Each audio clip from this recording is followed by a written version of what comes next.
Jesus, vamos estar dando continuidade a mais um áudio, né, sobre as orações, em nome de Jesus Cristo, amém? E hoje, querido, vamos estar falando, né, sobre o dever, né, que nós devemos estar tendo em priorizar o reino de Deus e os valores eternos, amém? Porque todo cristão espera-se que quando se encontrar no altar do Senhor em oração, dê prioridade ao reino de Deus e aos valores eternos que o constituem, né? Lucas capítulo 11, aqui em Lucas capítulo 11, de verso 2, diz assim: E ele lhes disse, quando orardes, dizei, Pai, santificado seja o teu nome, venha o teu reino. Em Mateus também, no capítulo 6, de verso 19, né? Vamos estar abrindo aqui agora. Mateus capítulo 6, de verso 19, em nome do Senhor Jesus Cristo. E você que está na tua casa, vai anotando, né? Para você possa estar examinando as escrituras na tua casa, em nome de Jesus Cristo. Capítulo 6, de verso 19 ao 21, diz assim, né? Em nome de Jesus Cristo.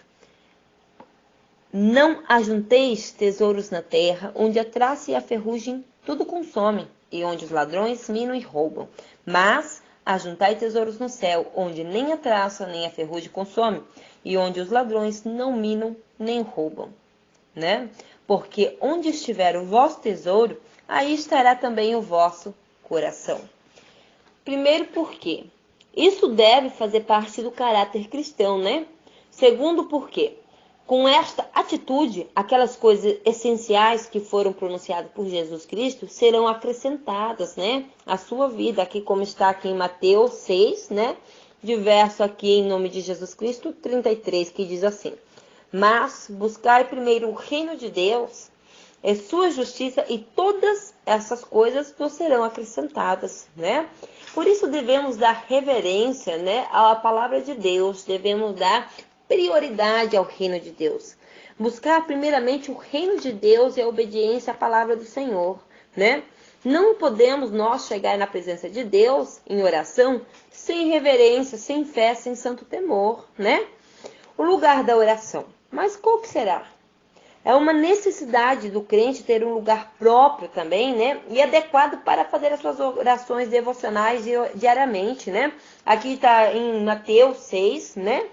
Vamos estar lendo agora Mateus 6, de verso 6, que vai nos dizer dessa tal forma: Mas quando tu orares, entra no teu aposento e, fechando a tua porta, ora teu pai, que vê que está oculto, e teu pai que vê está oculto te recompensará, né? Então, é essencial que nós possamos estar entrando na presença do Senhor em um certo local também, né? É essencial que, mesmo que nós oramos por todos, nós devemos ter uma intimidade com Deus, só nós e Deus, para que também possamos assim também nos achegar somente a Ele, né? Nós somos dependentes do Senhor. E por essa dependência, nós que estamos à frente de trabalhos, né, de oração, jejum, de pastoreamento, né, ministração da palavra, nós também devemos nos revestir, pois nós somos frágeis, né? Aqui em Atos capítulo 10, do verso 9, também tem a confirmação da palavra do Senhor, né? O homem que assim faz é tido como bem-aventurado, lá em Provérbios, capítulo 8, verso 34 ao 35, né? O crente, querido, todo crente também precisa sempre estar na casa do Pai para oração congregacional, né? Oração conjunta com os irmãos, em comunhão, considerando o que disse o próprio Deus a respeito, quando da consagração do templo construído por Salomão, né? Agora estarão abertos os meus olhos e atentos os meus ouvidos à oração deste lugar. Esta passagem está lá em 2 Crônicas, capítulo 7, verso 15, né? Tem muitos que se perguntam, mas eu devo estar na igreja? Eu devo ir na igreja? Sinceramente, sim, deve para fortalecimento, né? Lá como está registrado em 2 Crônicas, capítulo 7, verso 15. O próximo do momento de sua crucificação, Jesus ele entrou ali no templo, né? E repreendeu os vendilhões que ali estavam. Referiu-se ao texto de Isaías, capítulo 56, ali no verso 7, né? A minha casa será chamada casa de oração. Mateus, capítulo 21, verso 13. O Espírito Santo desceu no cenáculo onde estavam ali os discípulos em oração há dias, né? Foi assim que a igreja teve o seu início também lá, esta passagem lá em no Atos, capítulo 1, de verso 12 ao 14, né?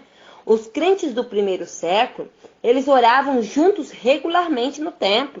Atos capítulo 3, de verso 1. E hoje, né, está difícil muitas vezes encontrarmos reuniões que as pessoas estão conseguindo interagir na oração, né? No altar da oração, nós devemos ter à mente ao menos 3 propósitos, né? Adorar a Deus, agradecer a Deus e lhe pedir algo para nós ou para outra pessoa, como se chamado intercessão, né? Ao pedir, o crente deve interceder por alguém, né? Mas por quê? Muitos usam a oração como petição, né, materialista. Mas devemos observar a palavra de Deus. A palavra do Senhor nos diz que a justiça e outras todas as coisas seriam acrescentadas. Então, a petição deve se referir, quando a palavra nos diz buscar primeiro o reino de Deus. Então, toda oração ela deve se referir com um propósito mais espiritual do que material. Porque aonde estará teu coração, né? Aonde as traças corrompem ou aonde as traças não corrompem. Orar por si próprio. Ninguém melhor do que o próprio crente para conhecer as suas necessidades espirituais, não é assim? Olha, irmão, nós temos necessidades espirituais, sociais, afetivas, familiares, econômicas, físicas, etc., né? Há necessidades que, por sua natureza e estratégias espirituais, não pode ser do conhecimento de mais ninguém, devendo, né, o próprio crente orar ao Senhor no seu íntimo, né? Pelos amigos. Quais são as orações? Nem todo crente se comporta como Jó, né? Com o que, estando sobre o severo sofrimento ali, com as necessidades múltiplas, dedicava um tempo em suas orações para orar pelos seus amigos. Lá em Jó, capítulo 42, verso 10, né? Devemos orar pelos inimigos também, né? Esta é uma característica do verdadeiro cristão. Esta é uma tarefa que demanda muito de nós, né? Dos verdadeiros cristãos de hoje, né? O amor, a renúncia, o propósito de agradar a Deus, obedecer a palavra de Deus acima de todas as coisas, acima do nosso ego, né? E dominar o nosso próprio coração, o nosso próprio desejo.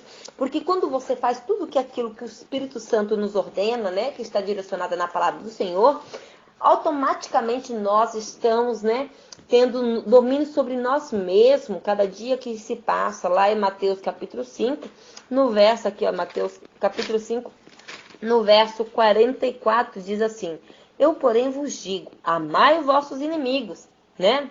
Bendizei os que maldizem, fazei bem aos que odeiam e orai pelos que o maltratam e vos perseguem, né? Em Romanos capítulo 12, de verso 14, também tem, né, uma pequena confirmação em nome de Jesus desta palavra, né? Nesse aspecto, Jesus também deixou o seu exemplo. Que lindo, maravilhoso exemplo de Jesus Cristo para nossas vidas hoje, né? O verdadeiro cristão, querido, ele não age e nem anda sobre os próprios princípios, mas ele anda sobre aquilo que o Senhor tem nos ensinado e nos deixado. Devemos andar, cristãos, eles devem andar sobre o quê? O caminho e o exemplo de Jesus Cristo, né? Em Lucas capítulo 23, do verso 34, e 1 Pedro capítulo 2, verso 23. E você que está na tua casa neste momento, está pensando o que deve fazer para seguir Jesus? Primeiramente, meu querido, aceitá-lo como seu único e legítimo Salvador, né? Mais um passo você quer dar esta noite? Você que já aceitou? Começa a obedecer ao Senhor. Começa a andar nos mesmos caminhos que o Senhor Jesus Cristo andou. Começa a andar no exemplo de Jesus Cristo. E assim, o Senhor e o Espírito Santo de Deus, ele vai te aperfeiçoando dia após dia. A palavra diz: me buscai de todo o teu coração e te mostrarei, né, o oculto que jamais você imaginaria.